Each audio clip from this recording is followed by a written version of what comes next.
السلام عليكم ورحمة الله وبركاته. معكم أخوكم محمد من قناة محمد VIP. مثل ما تشوفون هذا أول مقطع لي بالقناة. أتمنى أن تعجبكم قناتي، لا تنسون الاشتراك ودعمنا بزر اللايك. ويلا نبدأ بالشرح. أنه كيف تسوي مدفع في ماينكرافت على الجوال.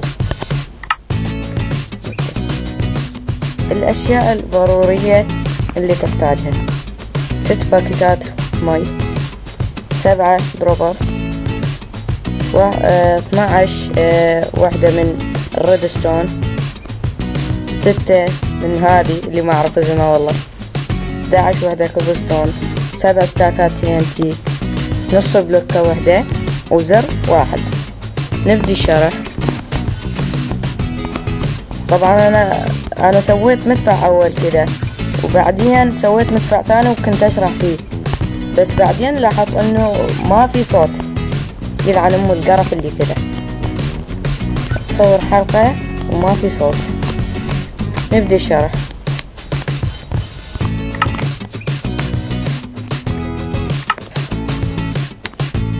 نحط أول شي من هذه الجهة، من هنا 9 بلوكات: 1 2 3 4 5 6 7 8 9. وعند التاسعة نحط بلوكتين من هنا، وبعدين بلوكة منه، وبعدين نروح منها ونحط هذه البلوكة، وبعدين نحط هنا نص بلوكة. كذا راح يصير الشكل بالنهاية.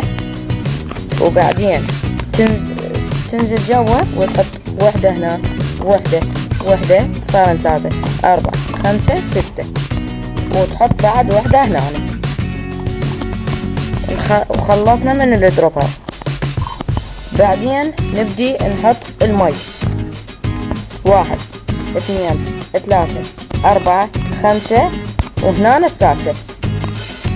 وخلصنا من المي. نبدي بالريدستون.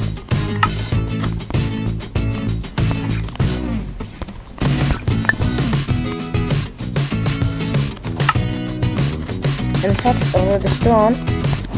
أول شي نحط الريبيتر من هنا، يكون مثل حد يكون 6 تحطون، وتوجهوهن على الأخير كلهن.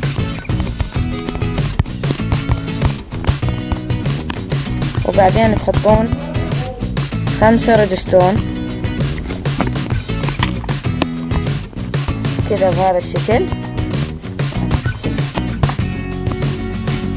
بعدين تدوسون شيفت وتحطون على الدروبر كلهن كذا، يصير الشكل بالنهاية. بعدين تحطون زر هنا وتحطون TNT بالدروبر. انا راح احط وحدة يعني مرة طويل اذا ستاكات.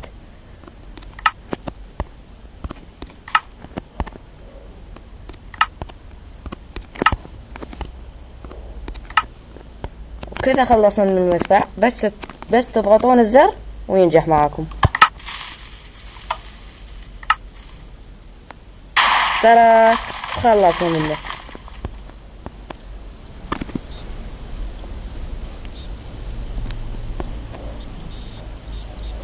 وهذا هو الانفجار.